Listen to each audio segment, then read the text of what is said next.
I don't know what we're doing anymore. This operation had purpose once upon a time, and Agent 66 is one of our best. But I think it's time to shut this operation down.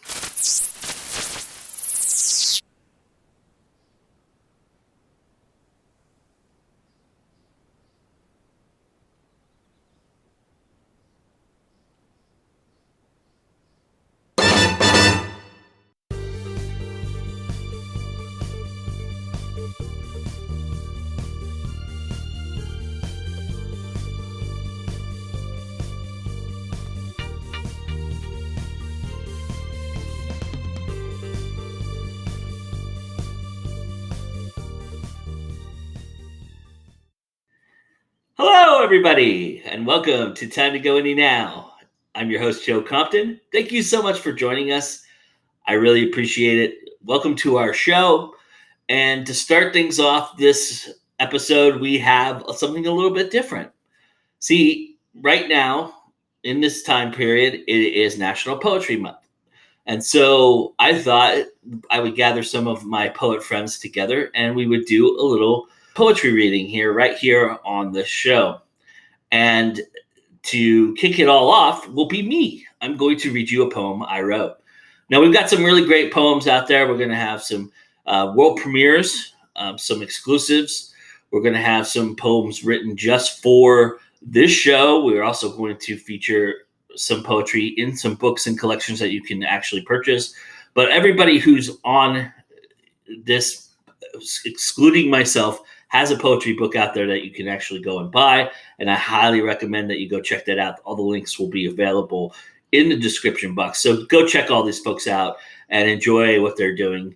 It's a really cool, poetry is just one of those really unique, special things, right? So along those lines, here I am with my poem.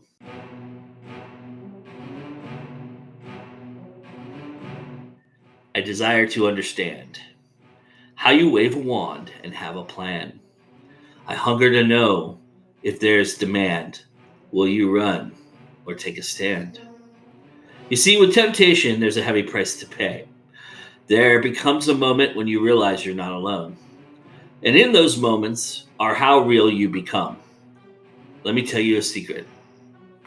It doesn't take strength or courage, fortitude or arrogance. It takes belief. It takes passion. You see, you don't want to be the one who makes the miracle. You want to be the one the miracle makes. And with that, I caution. Just be careful. Consequences have a weird way of applying themselves. So I desire to understand. Staying within yourself. Is that the grand scheme or your master plan? Hey, everybody. How are you? My name is Richard White. I am a multi-genre author, but my passion is my poetry. Here celebrating NaPoWriMo, National Poetry Writing Month, and perfect time because right here in April, I just published Shattered Glass, which is a book of poetry dedicated in memory to some friends that I lost to depression and drug abuse and suicide and such, and also dedicated to my dear friend and fellow poet, Anais Chartschenko. I am so looking forward to people's thoughts on this book. I want to share a poem with you in honor of NaPoWriMo. So we're going to share Devastated.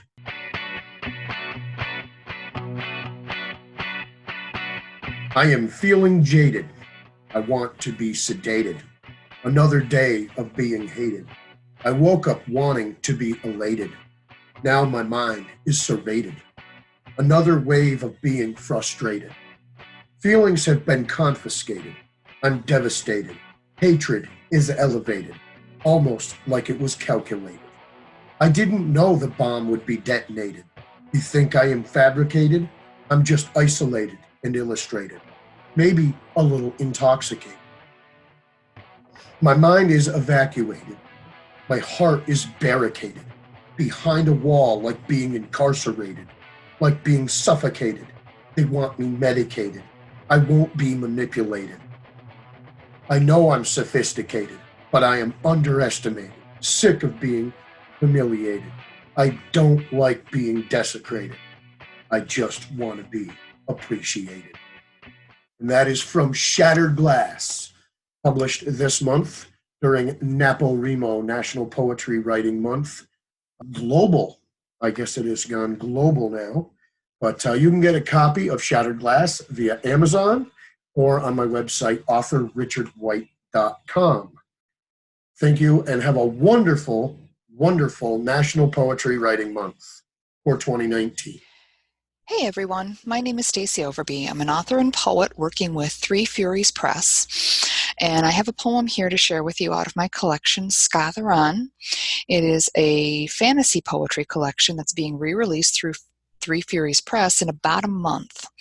This poem's called The Washerwoman.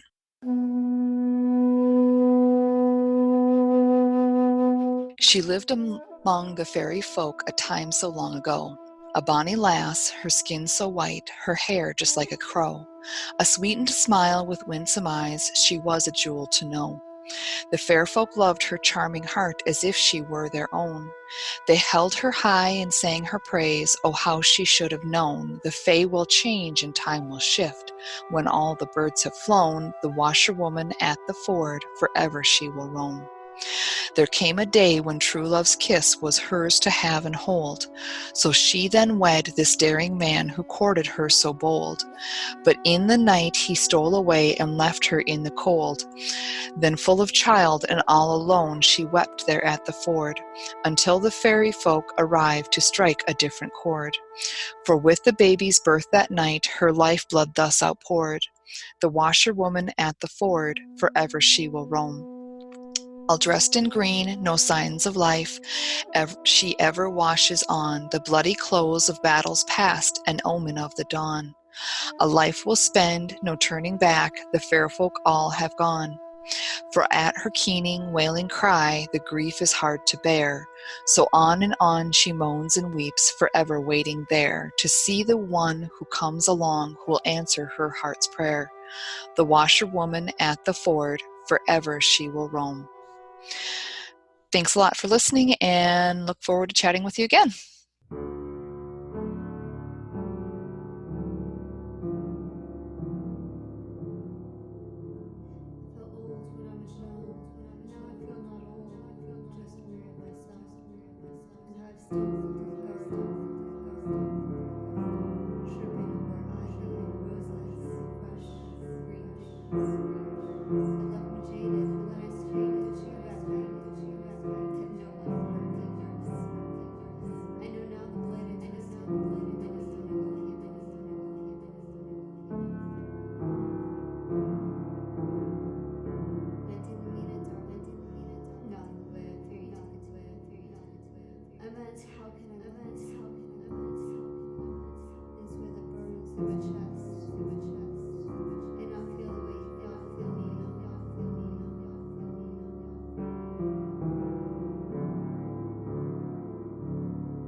All right, hello everyone. I'm AF Stewart, and I'm here today to help celebrate National Poetry Month with GoIndieNow with a reading of one of my poems. Okay, this poem I wrote last year for National Poetry Month, and it will be Also, in my upcoming poetry book, Places of Poetry, probably out this summer.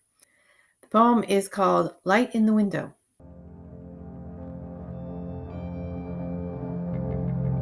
Against the glass, the smallest glimmer, a wayward shine within the night, a lone beacon, that solitary sprite, against the glass, the smallest glimmer, a wayward shine within the night, perhaps a flicker of what used to be, now adrift, discarded, a forlorn plea, a wayward shine within the night, perhaps a flicker of what used to be. Oh, those halcyon days of lively mirth, days of love, of contentment, of worth, perhaps a flicker of what used to be. Oh, those halcyon days of lively mirth, against the glass, the smallest glimmer, maybe a memory, a recollected shimmer. Oh, those halcyon days of lively mirth, against the glass, the smallest glimmer, a wayward shine within the night, a lone beacon, that solitary sprite, against the glass, the smallest glimmer. Okay, everybody, that's the reading of my poem. You can see this year's poems on my website, Welcome to Avalon, and I'm also sharing them over on Twitter, so you can check them out there at @scribe77. So that's everything for today, and thanks, and I hope you enjoyed it. Bye! Greetings, fellow humans, and thank you to Joe Compton for the invitation to read a little poetry. Poetry. So, rather than share something that is existent or published or is inhabiting elsewhere, why not something completely new? And this one's called Enjoy the Meal, Not the Menu.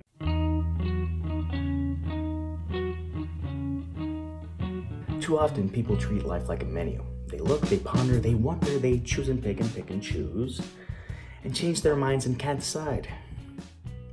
They treat every decision of its make or break, as if restaurants won't be there when you return. But there's one thing that arises from indecision, and it's unenjoyment, unexperiencing. Indecision is an option, but not a very good one. Rather than ask yourself, what if, sometimes you need to throw caution to the wind. The wind is a good catch, and if it drops whatever caution you had, it still falls to the floor, and you can easily step over it. It need not keep you from joy. Life is to be tasted, explored, experienced. It's a good ride and you can get a lot from it, but it mainly depends on what you put into it. So put your best, put your all. Order that weird dish, try that odd cocktail, live, learn, laugh, even if it's awful. Think of those times you try something that reeks. How much do you laugh from something bad? How good of a story does it make? How many faces came about from that bite or sip? Just because you lived. Because you treated life like an experience, not a survey, not a course in decision making, not a to-do list. You treated life as life. And that's all life asks for. Just a chance to make you smile, and one small opportunity to give you all the stories. So stop analyzing the menu, click your soul's tongue, ask your its palate what it wants to experience, and choose. At the very least, you'll experience something new, at the most, the same. In either way, you'll be richer in life's currency of experience and story making. Have the cake, have the cream, have some smiles and a dream. Be who you are and broaden your horizons, for horizons are only as far as you're willing to walk, and life is only as rich as you're willing to live. So live, enjoy, learn, and by all means, they say the proof is in the pudding. So just to make sure, have your cake and eat it too. Cheers.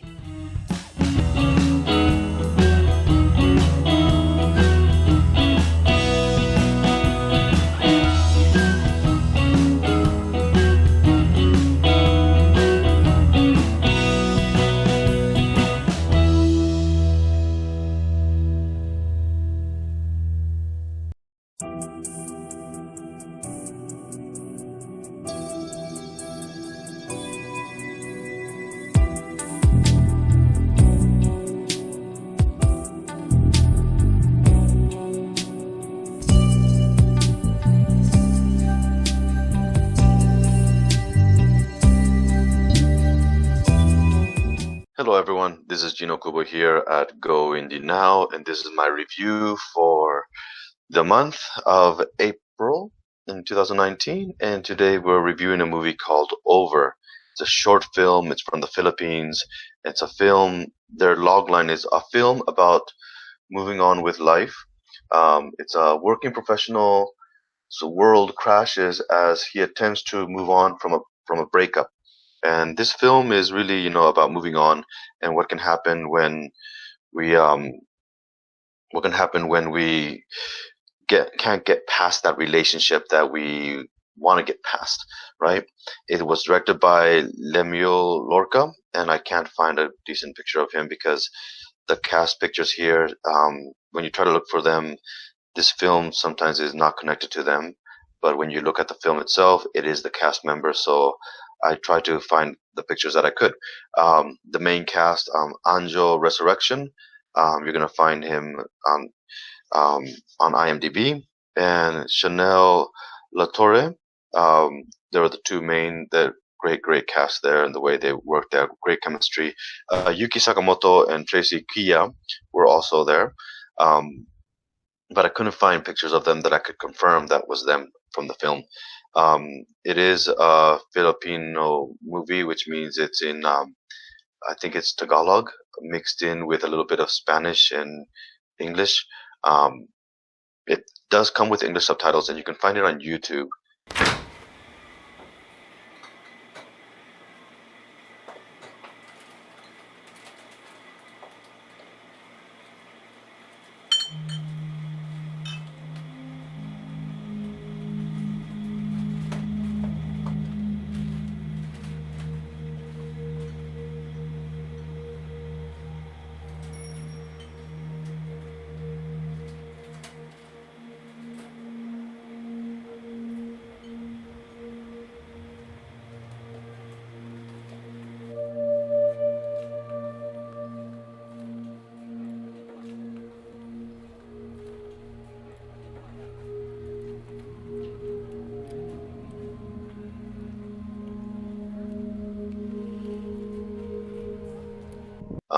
There's a lot of truth to the feelings of a breakup, and if you have found true love, then lose it. There's a lot of pain that you must go through in order to move on, and that's what this film shows.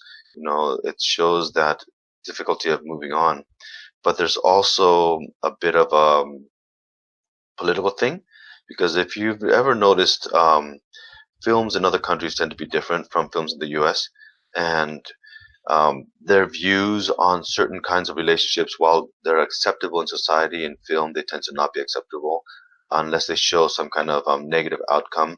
So we must be careful with that. And there is a little bit of LGBT relationship in this film, and that's where you get into a lot of certain things about what the world outside of the U.S. has. And it's a good short film, and it shows the dangers of falling into depression. And we can see the aspect of filming in a country where lifestyles are accepted, but they're not really accepted in the film. And, it mirrors us in the US, because a lot of the stuff that we can show on film isn't really accepted in our society in the US, in public society and public life. And it's starting to be acceptable to an extent, but a lot of the stuff that we do show in film tends to be our escapism from a restricted society that we live in. And while it's opposite in the Philippines, and that's what shows through in this movie, and what shines through as a great film that I really recommend for you all to see. It's called Over. It's a short film on YouTube, and you can find this film in the links below. And it is a very poignant film about modern day struggles of keeping a relationship. So I hope you guys like this review, and I hope you guys check out this film. Thank you very much. This is Gino Kubo.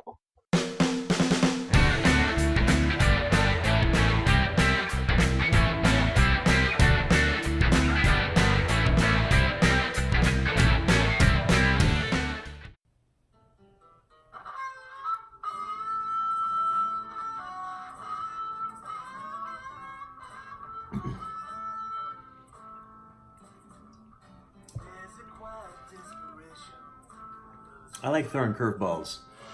And whereas last month We got a little bit of instrumental goodness courtesy of an Italian piano composer. On this occasion, the website describes Jim Jackson's music like Leonard Cohen meets Muddy Waters on the vast Canadian prairies. Up-close guitars and lonesome harmonica caress these blues and ballads of love, joy, loss, and nostalgia. The music you listen to driving the plane highways home. No added sugar, by the way.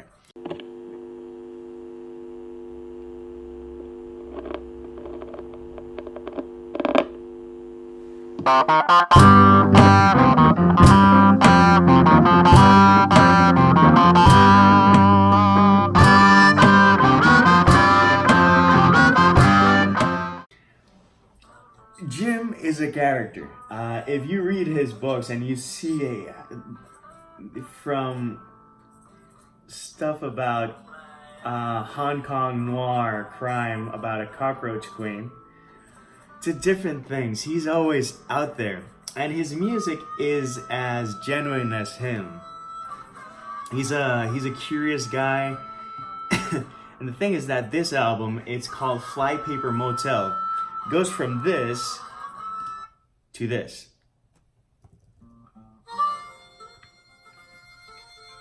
Road trip music. And he's always flipping from that folky aspect to more blues, and it makes for a really interesting listen. It's not every day you can describe something as being funky folk music or boozy blues in the same album, but it's par for the course for Jim. Acoustic guitars, harmonicas, blues folk, and it's him using all those tools to bridge the gap between his thoughts and emotions, and I think he came up with something pretty interesting. It's a fun 13 tracks, and honestly I think it's more than worth the $7 Canadian he's asking for in regards to the album.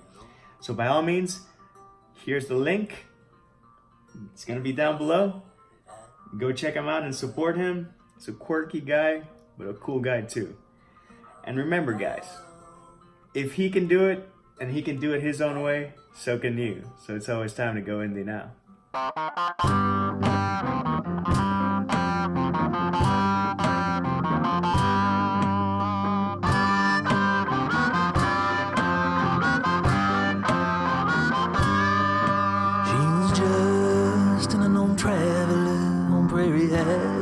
She laid her bones, and I could not unravel her. I could never bring her home. And enjoy the first look exclusive premiere of Turbo Widget's Love Somebody right here on Go Indie Now.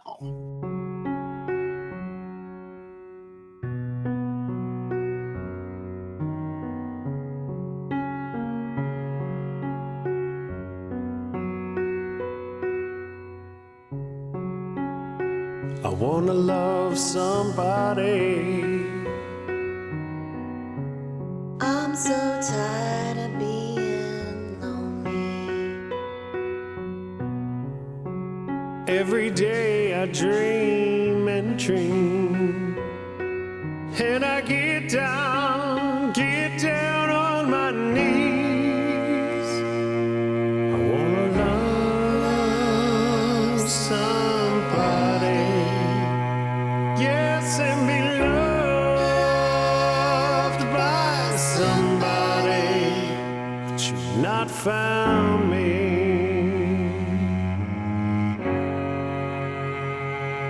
Not found me.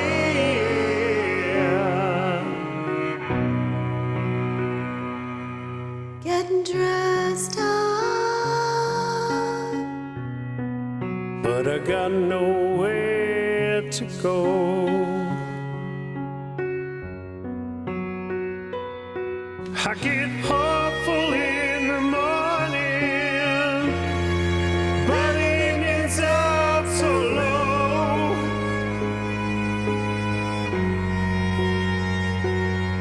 I wanna love somebody, yes, and be loved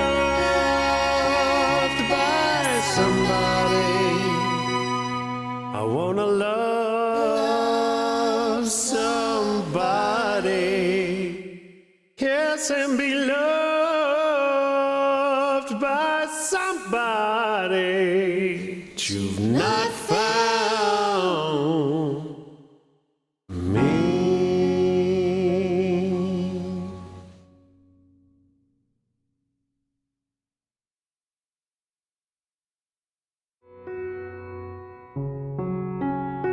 I wanna love somebody. I'm so tired of being.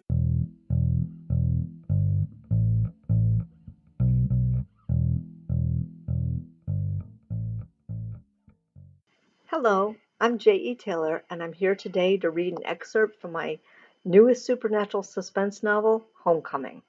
Let me give you a little setup. My main character, Faith, she's 16 years old, and she's actually in New York City with a bounty hunter who's helping her close the breaches between hell and earth. First time in New York City, so she's a little freaked out. She's also psychic, so she hears everybody's voices and sees auras as well as the ability to throw fire.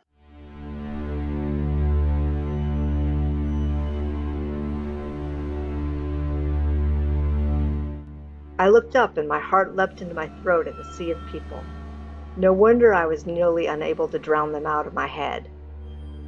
Their auras melded together into swirls of color, and I could tell those who were upset in some way from those who were content, just by way of the pulses in each person's aura. Faith! Kylie's voice broke through my momentary panic. I turned to her, and she ushered me through the turnstiles and down another set of stairs, bringing us deeper into the bowels of the station where the scents were riper and the sea of people thickened. I froze at the subway platform, freaked out by the crowd. Kylie touched my arm and I turned, catching sight of her in the tight space beside the stairwell. She nodded for me to follow, and I gladly slipped into the darkness with her, going away from the crowd. She glanced at her watch in the dark, following whatever directions that kept sputtering on her screen. When we reached the end of the ramp, she muttered under her breath and turned to me in the darkness. "We need to go into the tunnels." She sounded exasperated, and she ran her hand through her hair, staring into the blackness. Her natural turquoise and purple aura had threads of navy pulsing through it. I didn't need to be a genius to see she was nervous. Hell, I was shaking at the thought of going into that blackness too. We need to be very cautious and try to stay close to the walls. Hopefully there'll be a place for us to slide into if a train comes. And if there isn't? She glanced over her shoulder at me and shook her head. "I just hope this thing isn't on an active track," she said and pointed to the red dot on her watch. The display showed we still had a way to go in these underground tunnels to reach that red dot. I swallowed hard. The minute we dropped onto the tracks, one of the indicators turned green. What does that mean? It means we're at the right depth for the location of the breach. Fabulous. She pulled out a flashlight and glanced at her watch. Thankfully, she headed away from the subway ramp we'd come down. "Don't touch the tracks." She jumped over the one nearest and crossed to the other side, where the tunnel opened up into multiple tracks. We crossed into a section between tracks wide enough that it looked like it was meant to be a walking path. Kylie's shoulders relaxed, and she exhaled loud enough for me to feel the tension melt away. I nearly jumped out of my skin when a train barreled by on one of the tracks to my left. Kylie glanced back at me. "We're lucky there's a breezeway between tracks here, but up ahead, there isn't any, and it looks like the breach is at an intersection of 3 tracks, so be prepared to dodge trains as well as whatever's escaping." "I don't know if I can do this," I said over the sound of another approaching train. "I'm not sure if what I need to do will compromise this." I waved at the iron surrounding us. She slowed down and glanced at me. Real fear reflected in her eyes and her mind. I could bring it all down on us. I swallowed and wished that Alex were with me. At least if he were here, I had more of a chance to do this right than create a world-class disaster. Kylie closed her eyes, and when she opened them, hardness appeared. "You can do this." She seemed to be willing me not to think the worst, willing me to man up according to the words forming in her mind. I bit my lip and nodded, because what else was I supposed to do? I'll take care of whatever obstacles are coming at us, and you take care of closing the damn breach. You're a Nephilim. Embrace that shit. Hope you enjoyed the excerpt of Homecoming. Thank you.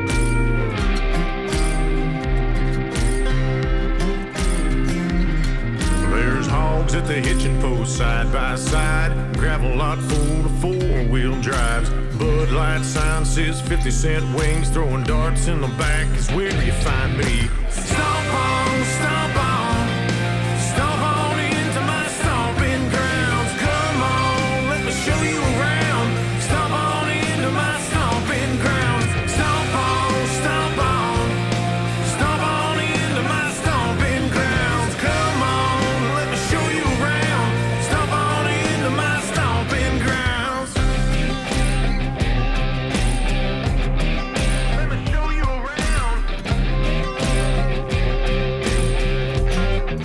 Where you find me. Mike behind the bar knows everyone's drink.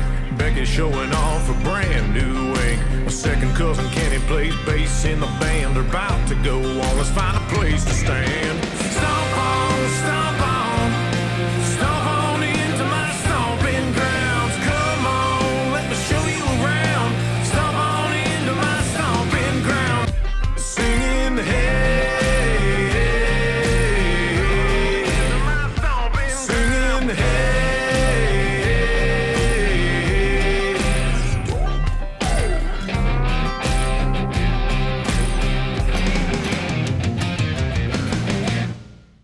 Hi, my name's Nillu Nasser and I'm a writer from London, and this is the second time I've been on GoIndieNow, so thank you for having me.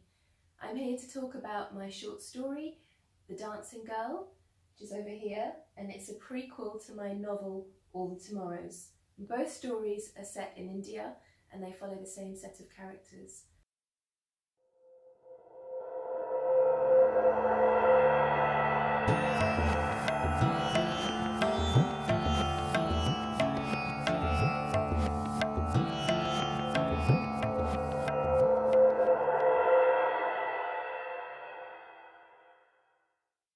The story I'm going to read to you from The Dancing Girl is about Ruhi, a teenager who is in 1970s India at college, and she's determined to pave her own way and to make her own decisions. So here we go. For Ruhi, reality couldn't compare to the movie lens. Bollywood was the perfect escape from the straitjackets of college and her mother's insistence on chores or trips to the temple to show off her exemplary daughters. One day, it would be Ruhi dancing in the ensembles, showing off her grace and stamina. It would be her whom the casting directors called. Her dream might sound far-fetched, that anything could happen in 1970s Bombay, even for the likes of her. The moment Indira Gandhi became Prime Minister, Indian girls dared to dream. Avenues opened up beyond the stove and marital bed. In rural India, life continued as it always had, of course, but in the city, a person couldn't be held back by mere birthrights or biology. Indiraji proved that. Bombay treated its citizens democratically. Who cared whether you were a pauper or a princess, a beauty or someone with the face of a goat, a brain box or a girl with a head full of straw? What really mattered was chasing your dreams and being nobody's fool. The city absorbed even outsiders and misfits into its embrace as long as they had something to offer. Ruhi had something to offer. Her dance teacher told her so. Her rhythmic hips and quick feet, the way her body moved to the music, and the ease with which she learned choreography made her special. Her talent had been apparent since the age of 6. Other children lumbered about in the clumsy stupor to disco beats. Ruhi performed intricate routines even at that tender age. Her blood quickened to the sound of the tabla. Her skirts whirled and the gungaroo on her ankles rang out until adults marveled. Apart from her mother, that is. Her mother would crush even the liveliest spirit, given the chance. She pushed on, through the streets, towards the cinema, ignoring the male predatory looks she'd grown accustomed to. A beggar sprawled on the pavement at a busy junction, his teeth crumbling tombstones, his eyes torches in his soot-blackened face.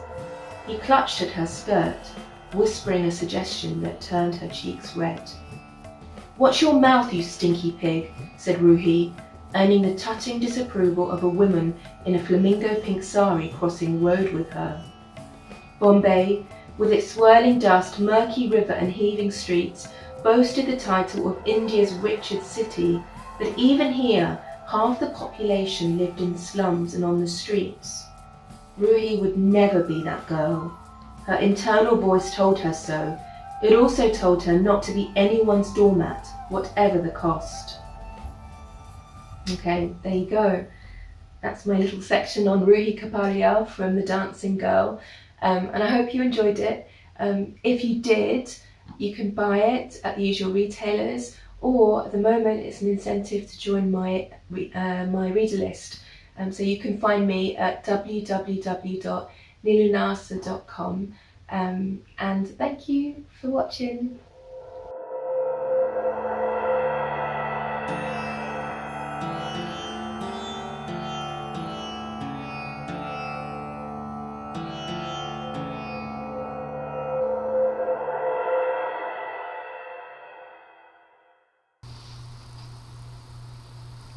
Are you sitting comfortably? So let's begin. I've always wanted an excuse to say that. My name is Sandra Hurst, and I'm here to introduce you to my newest book, Guardian. Guardian is the second book in the Skyroad trilogy, an epic fantasy set in an ancient tribal world.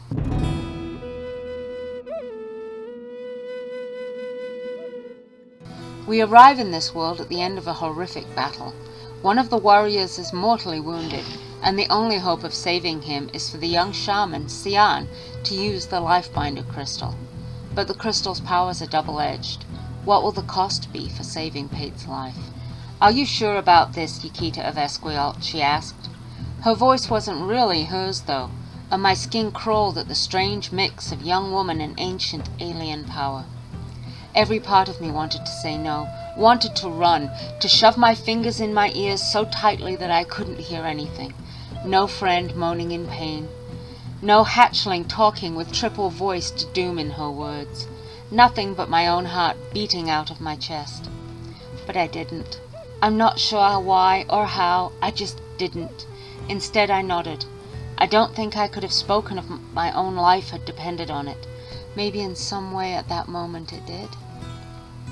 Sian's eyes flashed from their normal soft brown to an eerie white and then blood red as the powers within her started to twine. She made a gesture at Pate's leg, and I carefully pulled away the poultice that the healers had applied yesterday. The smell of rotted flesh was enough to make my gorge rise. Only closing my eyes and swallowing hard several times had stopped me from disgracing myself in front of the whole village. The wound was obviously infected. The wound had turned from a soft pink to a graying mass, shot through with streaks of seeping yellow pus. A steady trickle of blood dripped from the festering gash.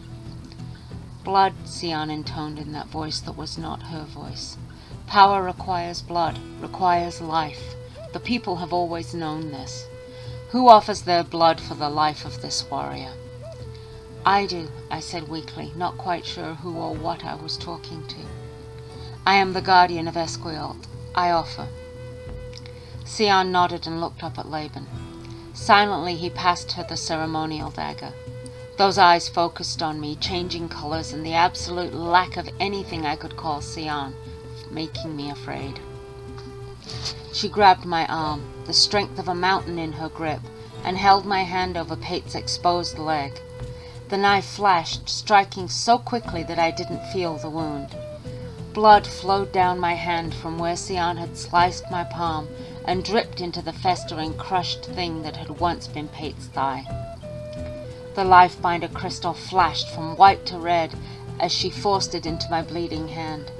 Clenching my fingers around the pulsing stone, praying to whatever gods or elder stars might be watching, I fed my blood to the crystal for Pate. My heart hammered in my chest as though I was heading into battle. The feeling of something, someone beating at the walls of my mind was sheer torment, an invasion that I couldn't resist. Then they were there, all of them. The Thunderstones, with their echoes of ancient power, holding the collected prayers and hopes of generations of the people. The Lifebinder crystal, powerful and capricious, giving life but only at a cost, serving no one and obeying no rules of morality. And finally, Sian was there in my mind. Not the shaman, but the woman behind that mask, young, unsure, and afraid, but determined to do the right thing, determined to serve the people. It lasted only a moment, this feeling of souls coiled around each other like twins within the womb. Then it was gone, and with it went every spark of strength I had. I collapsed, deflating like an emptied wine sack. I tried to catch myself as I fell across Pate, not wanting to cause him harm, but there was nothing I could do. I landed on his bloody leg and rolled away to end up on the ground, hugging my knees to my chest, feeling violated, exposed, and alone. Above all, alone. Looking around, I tried to find Sian. She was on the ground next to Pate's bed, her small frame shaking like a tree in the winter winds, face as pale as a ghost from the Watcher's worlds. Her eyes met mine, and something in my heart cried out in relief. They were her eyes, no flashing red or white power, just a bruised young woman who had done the impossible again. I hope you enjoyed this taste of the Sky Road. Guardian is now available on Amazon and will be on Kobo, Barnes & Noble, and everywhere else very shortly. I'm available on all the regular social media, Facebook at sandrahurst.author, on Twitter at _SandraHurst, and my website is www.delusionsofliteracy.com. Please look me up, follow me, ask questions. I'm always happy to talk to people. You might have noticed I like talking.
Cannon here from Fiction Atlas Press, bringing you another marketing tip.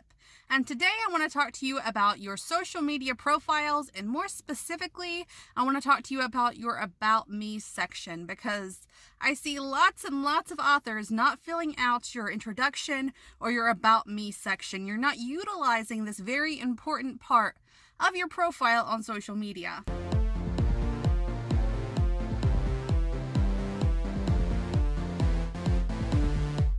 This part of your profile has usually someplace that you can put a link.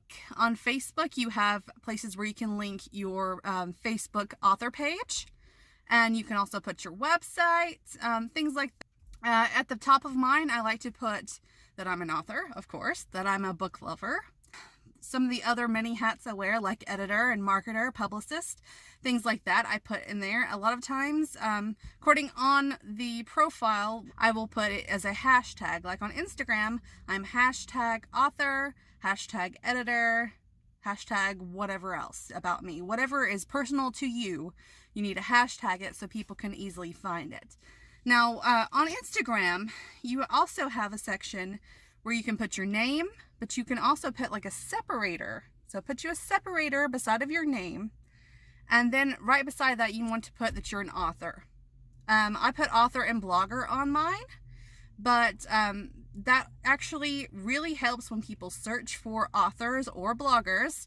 It really helps you get higher in the search rankings. So that's a really good thing that you want to do on Instagram. And on Twitter, again, I put hashtags. I put my, who I am, my name, that I'm an author. I put hashtag, I think on there I've got hashtag YA Lit. I've got that I'm a Slytherin. Other cool things that you want people to find and people to know about you. You want to hashtag those on Twitter. And you want to utilize that link section. And you can also put a link in your actual, you've got a place that you can put a link that is specifically for a link, but you can also put a link inside your profile. So if you have 2 links, you can do that. I've been using Linktree and a new thing called Fused Link. So I can put that one link into my profile and people can go to everything about me. They click that one link and it brings up a huge menu of all the things that I'm doing, giveaways that I'm doing, all of my Facebook and social media different profiles, my website, all of that's in there. But I've already made a video on Linktree. I'll probably make a video on Fused Link after I get done reviewing it. But for now, you want to make sure you utilize your link section, and you want to make sure that in every one of your profiles you say who you are. I've seen so many authors who they either don't utilize that part of their profile, or they use it for something that's not related to writing at all. I sacrificed some of the things that I wanted to put about myself in my Facebook one because you can only have so many characters. So I sacrificed some of the things that I would like to put in there that, like things about Harry Potter and other stuff that I like, so that I could also say that I'm an author and all of the different hats that I wear as an author service provider. But that is one thing that helps me get noticed on social media. And I've had people, especially where I do voiceover work, that a lot of people didn't know I did voiceover work, but they look at my profile, they see that I do it, and that I get leads for that a lot through just people looking at my profile. So you might think it's not something that people pay that much attention to, but when people are checking you out, when they're looking at your profiles to see if they might want to follow you, that's going to be the first thing they look at, is the About You section. So make sure you have your links in there. Make sure that you have everything relevant to who you are as an author or a blogger or whatever is most important to you as a business in your author profile, in your profile intro section. List your author page as your occupation. That's another thing I don't see a lot of people doing. Mine, I am an author at CL Cannon, and that gets a link right to my author page. I am an editor at Fiction Atlas Press. I'm a publisher at Fiction Atlas Press. So all those links go right up in my About Me section. And they make it easy for people to figure out what I do there, and they can click right on it and go to the Facebook page. So that's my tip this month, is to utilize what they're already giving you, which are all these links to Facebook pages, all these hashtags that you can put in your social media profiles on like Instagram and on Twitter. All of these things will help you get discovered and help you grow your following. I hope that helps you. I'll see you next month. Bye.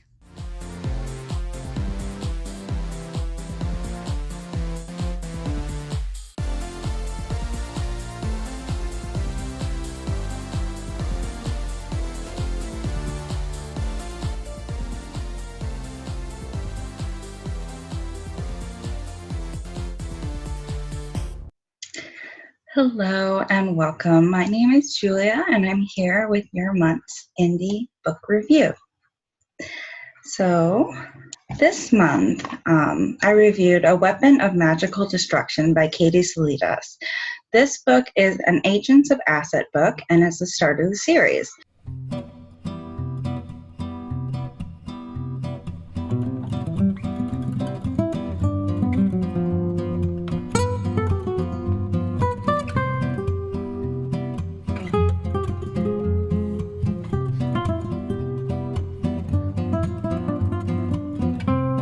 It's a supernatural urban fantasy thriller, and here's the blurb.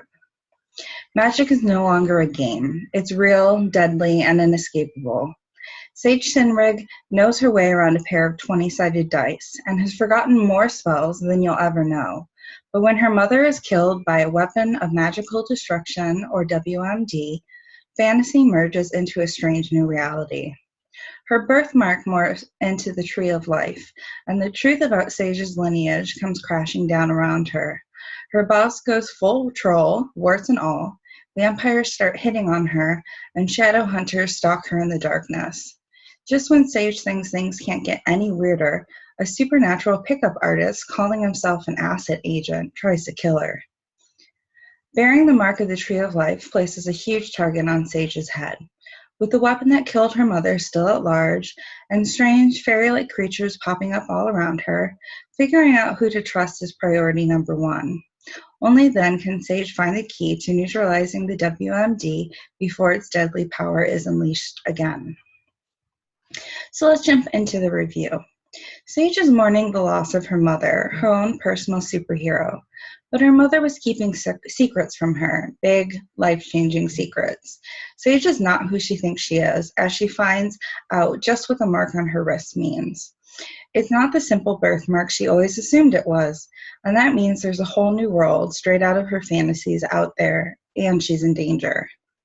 I really enjoyed this novel. It was right up my alley genre-wise and had loads of great fandom references.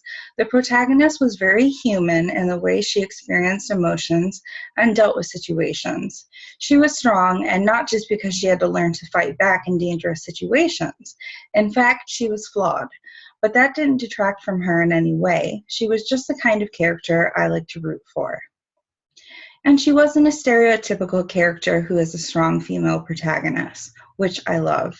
There are so many cliches when it comes to strong female characters, and it is so refreshing to see characters that feel like real women and show strengths in more ways than one, kicking ass or being stone cold. Like, one of the things I really loved about this character is that she did show emotions and she did express herself. A lot of times they have like emotionless, kind of stone cold female protagonists because they think that showing emotions is a weakness and therefore not having emotions make them strong. But I would say it takes a lot of strength to show your emotions. Character relationships and interactions were also well developed. Sage's relationship with her roommate is perfection, and her understanding of other characters she is getting to know shows how clever she is and good at seeing intentions rather than outward appearance. She understands this new world she's thrust into through the fantasy stories and games she loves, but learns that not every stereotype is correct. It's about individuals and their choices and actions, which I think is an important lesson to learn. No one race is good or evil, despite their reputations. She's learning to accept her legacy and learn the meaning behind the oath of her people: patience, understanding, and true justice. Though she's tempted to get revenge, the ultimate lesson she learns is that revenge is not justice, and she holds onto her morals in the end. It was a quick read for me, keeping my interest and holding my attention with a great writing style that had a great balance of description to paint a picture and action and intrigue to keep the pacing up. All in all, I would definitely recommend this book, especially if you love the genre and truly strong female characters. So that is my review for this month, and I will see you next month. Thank you.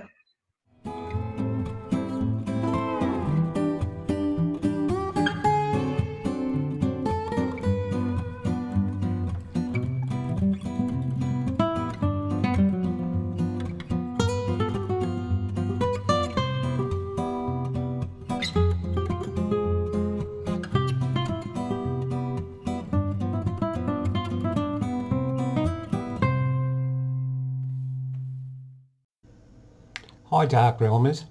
Do you know the saying, truth is stranger than fiction? Well, I'm going to show you an example of why that's not so far from the truth today.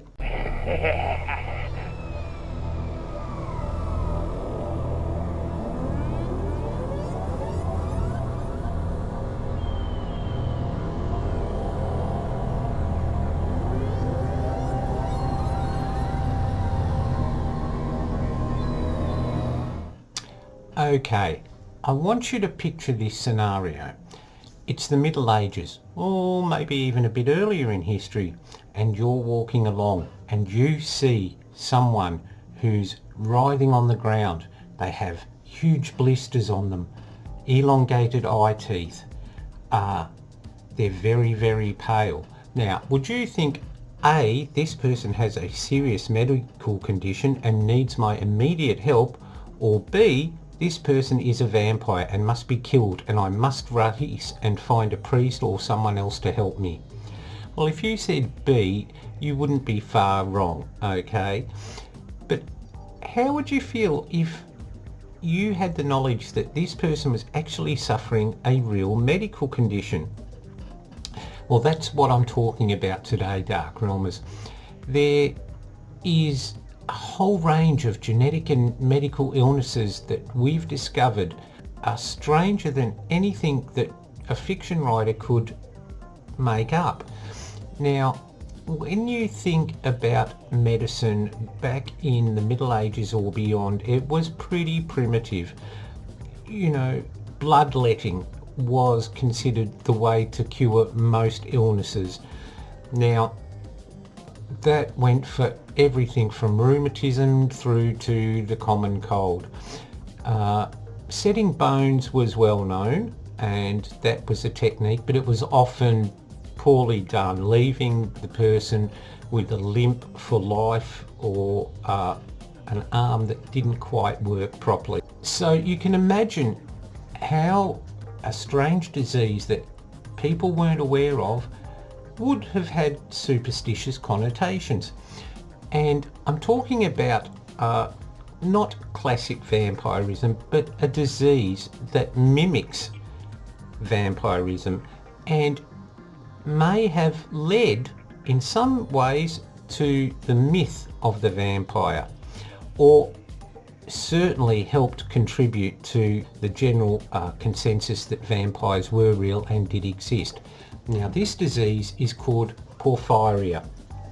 Now, porphyria or porphyria is a disease that has different degrees, and while I can't go into the details of what it is, it's basically a genetic illness where the sufferers have various symptoms, but in its most extreme form, porphyria results in a person being unable to spend long periods in the sunlight. Their skin will blister up. Now, in the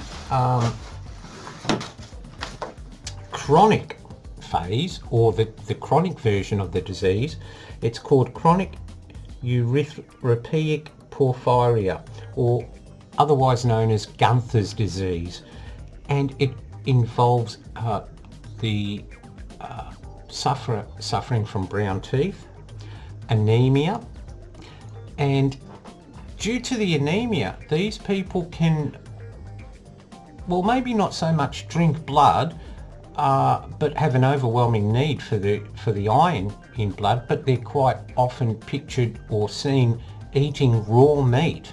Okay, now you can imagine how this would appear to someone from the Middle Ages. Okay, now I first became aware of this disease when I read a book called Erebus by one of my favourite authors, Sean Hudson, and I thought this was a great story. It was about a group of people in an English rural community who start developing anemia. They become very pale, they can't go out into the daylight, they develop hair in unusual places, their skin blisters, and they have this overwhelming need to eat raw meat. And it's all due to something that well, I won't spoil it for you in case you haven't read it, Dark Realmers, but I thought, wow, that's a great story. And at the end there was an afterword by the author who says this story is actually based on a real medical condition, and that's when I discovered about this porphyria disease, which was totally fascinating. You can imagine how something like that would have affected the mindset of people in the Middle Ages and beyond, how they would have had no medical explanation for this, let alone any treatment for it. And there have been authors who have written about this who have suggested that this may be one of the contributing factors for the legend of vampires. And it has been discredited by some because it doesn't explain the widespread fear of vampires and how that this disease is so rare that, you know, one in so many hundreds of thousands would have it, whereas vampires, you know, they're basically lots of them, or enough for a community to become frightened. But it's a fascinating thought that this disease, which we still don't know that much about, we know that it can be genetic, and we know that there are different levels of it, and there are some treatments for it, but we've only just discovered that. So could you imagine what that was like back in the day when people basically died from their illnesses? Frightening thought. Now, also I wanted to talk about another disease, lycanthropy.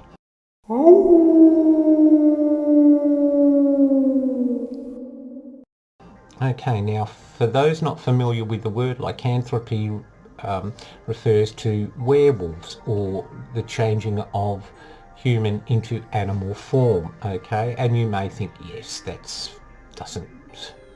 no such thing. Okay, well, perhaps the idea of changing into a vampire is beyond us. Okay, but there are some conditions that do mimic the attributes of werewolf. Now, I don't know if you've ever heard of a genetic condition called hypertrichosis. Sorry, I'm not medical, Dark Realmers, but that's a condition where people are born with an excess amount of hair, and they have it on their face or all over their body. And there's been some famous examples of people born with this who, unfortunately, because of their condition, the only way they could make any sort of living or you know, sort of earn any sort of money was to appear in circus shows and that. And there was the famous example of the dog-faced boy. But there are more examples throughout history. Now, could you imagine back then if a child was born with this genetic condition and were born with hair all over their body? The uneducated, and most people were back then, would have considered this child to be demonic or an animal. The mother would have quite possibly been thought of as perhaps having carnal knowledge with an animal or something like that, because it was a lot easier for people to explain away things like that. But there's also another condition, Dark Realmers, which is really, really fascinating, that does get back to lycanthropy too, and that's called clinical lycanthropy. Now, this is a psychological or psychiatric illness where the sufferer actually believes they have the ability to turn into a wolf or some sort of animal. And even if they haven't actually done this, they are convinced that they have done it at some time in the past. Now, this condition may involve them actually manifesting physical examples of that, such as growling, salivating from the mouth, loping on all fours, and so forth. And these people may actually feel that they are more animal than human. And in very, very rare conditions, the person actually doesn't feel that they're an animal, but that people around them they are convinced to have turned into animals or are capable of shifting into animals. So there's just a couple of examples of how fact is stranger than fiction, and that even though we can't be sure, Dark Realmers, these illnesses and anything like that couldn't be explained may give the rise to myths and legends that we enjoy today in our books, in our reading material and our movies. So there you go. That was just a quick little, I suppose, did you know sort of video that I thought you might be interested in. And if you're a writer, hey, maybe you could think about using a couple of these illnesses, as a basis for a short story. Or if you're a filmmaker, perhaps it's given you food for thought. Okay then, well, Uncle Joe's just about to lock me up again, so luckily he's given me access to some reference books, so I'll have another video for you next month, Dark Realmers. Until then, stay in the light. Bye for now.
I'm DION VOSS.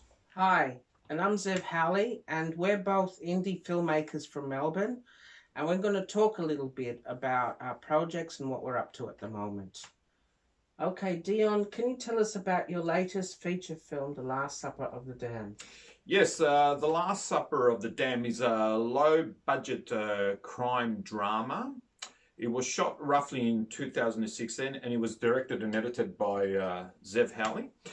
And once it was completed, we submitted to various film festivals, which we did have some success with.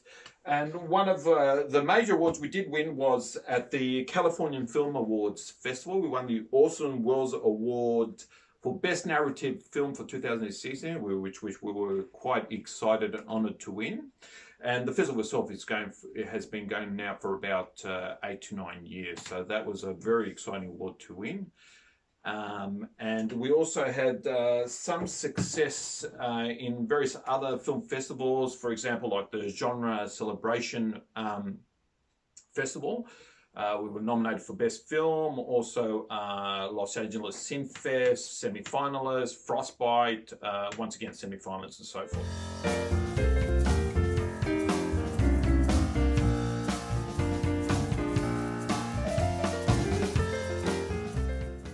Just ignore him. He's a dumb fuck.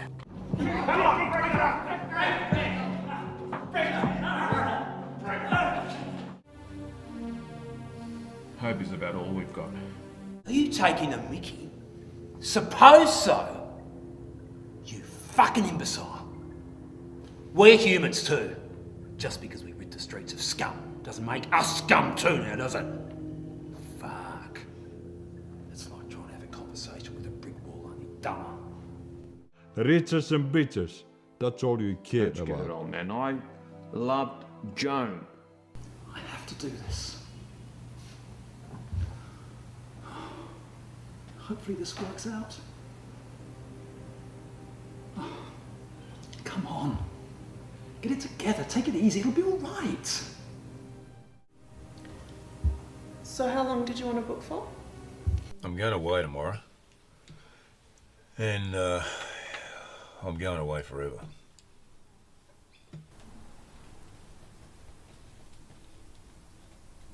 You ungrateful bastard. You're leaving your dad and me here by ourselves?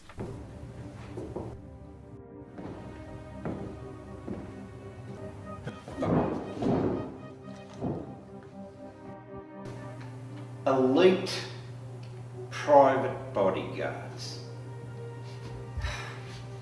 That's why I set the table. I like to be considered a good host.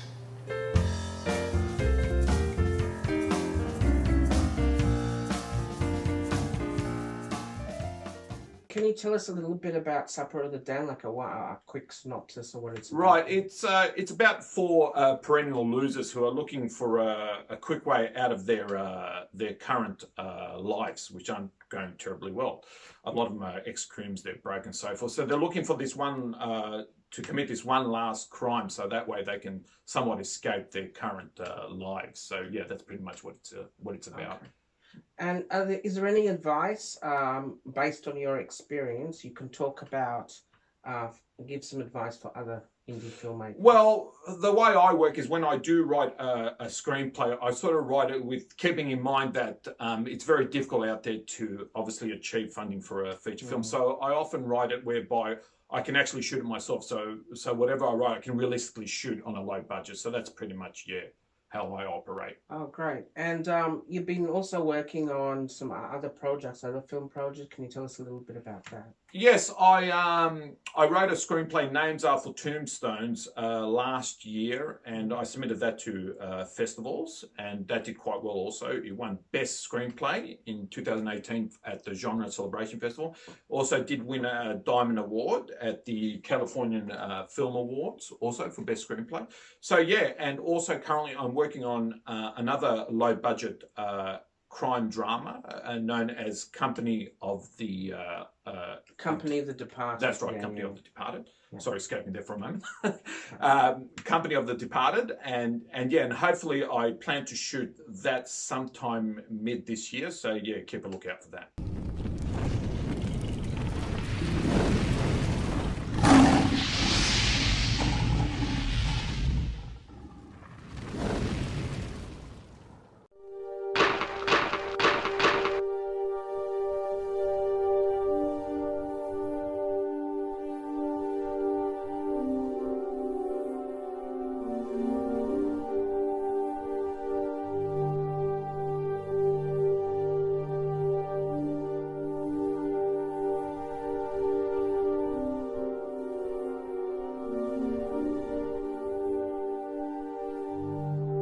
Is this finally the end?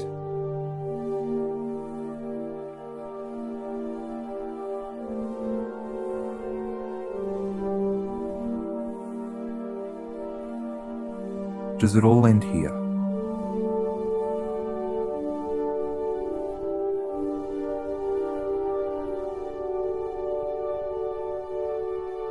Nobody knows who I am.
What about yourself, Zev? What are you currently up to? Yeah, look, well, I'm just This is my latest short film. I think she said her name was, and that's out in the festival circuit at the moment. And yeah, it's doing quite well. It's like a mockumentary fantasy type film, which is got in sort of a genre in itself, and it's won some awards. It's won in January People of Passion Film Festival Best Fantasy Drama, and it won Audience Choice in a local film night in Melbourne in Fitzroy at Open Screen. And the latest award it won was in Warrandyte Film Fest, where it won the main award, Audience Choice Best Film, which I won $1,000. So wow. I'm really, really happy with how it's going at the moment. Oh, great. That's a great response. Yeah. And are you currently working on another project? I hear you're working on a feature. Can you tell us a bit about that? Yeah, that's Love Sound, and I'm collaborating with Nick Konizusko, and we're going to, we're meeting like every month or so, right, trying to formulate and try and get a first draft within good. 6 to 12 months. Yeah, and so and hopefully, yeah, we can show it to people once we have that first draft. Right. ready. And once you do have the first draft, what are the plans with that particular? Will you go down the crowdfunding route, where you're going to be looking for Yeah, funding yeah, to... sure. That's the plan. Yeah, so Okay. I will probably pursue crowdfunding for further script writing and maybe even a trailer. Oh, wow, good. And are there any funny stories you can tell us about the shooting of, I think she said her name was? Oh, yeah, there are a number of funny stories, but I'll talk about the time when we were filming at the Rotunda down in Kew, and Mark Robert Walters was dancing, and he was dancing to the violin, and he ripped his jeans. Okay. So he couldn't continue filming with a big rip down his jeans, so I took my pants off, and we swapped pants. And you interchanged it. And I wore his ripped jeans, and he wore my trousers, and we kept rolling with it, and we could film then. Yeah, so, you know, the only thing was a bit fresh down there for me because I was on camera. But, you know, as a resourceful indie filmmaker, you just have the show has to go on. Exactly, yeah. You got to do what you got to do to finish the project, yeah. That's it. Yeah, wow, okay, great. All right, that's good. And I think that's about it. Thank you very... Oh, yes, just before I do go, Last Supper of the Damned is on VOD, so if you can catch it on Amazon Prime and on Vimeo on demand. So if you ever get a chance, yeah, please look out for it. Okay, so that's it from me, DION VOSS. Yeah, and I'm Zev Howley, and I think she said her name will be on YouTube in a few months for people to see after it's done its festival circuit. So I'm Zev Howley, and cheers. Happy to see you. Yeah. Great. Nice talking to you. Bye. Yeah, bye-bye.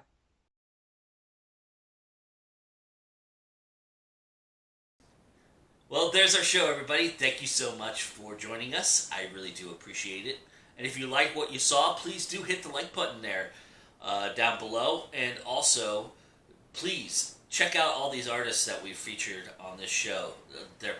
Their links are all available down below, especially the people who produce these segments each and every month for this show. Their links are there as well. So go check everybody out and make sure that you're following them and you're checking out what they're doing in the artist world. We also welcome any comments that you have about the show, what you like.